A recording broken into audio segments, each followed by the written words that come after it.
In an attempt to make building your skincare routine easier, Hylamide has a core series for the basics and a booster series for the extras.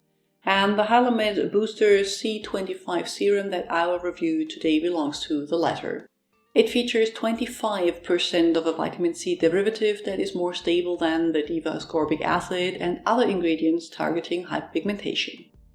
Now, you know I prefer ascorbic acid over the derivatives, but that is my only issue with this product. More on that later.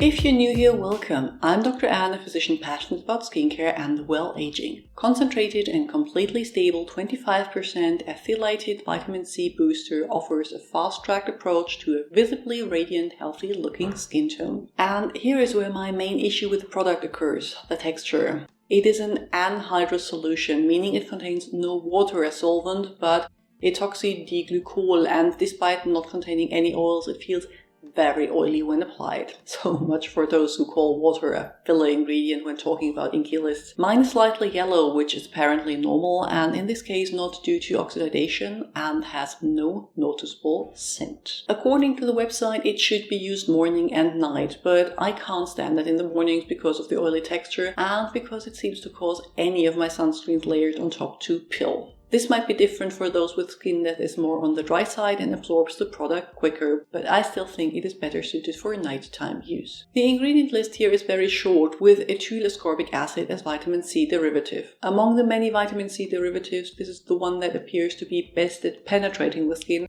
but if that translates into effects isn't something I can vouch for. It is also important to note that you can't compare percentages here.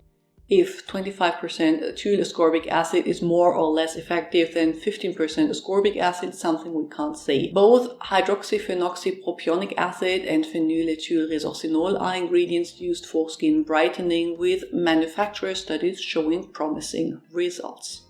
Now, you might have guessed already, I would not repurchase. I think it is best suited for those with skin that is on the dry side and for those that don't get along with even lower concentrations of ascorbic acid. Have you tried this one? Tell me in the comments below. I will link to more videos you might find interesting on the screen, and it links to my Instagram blog and Patreon account in the description box. See you soon. Bye!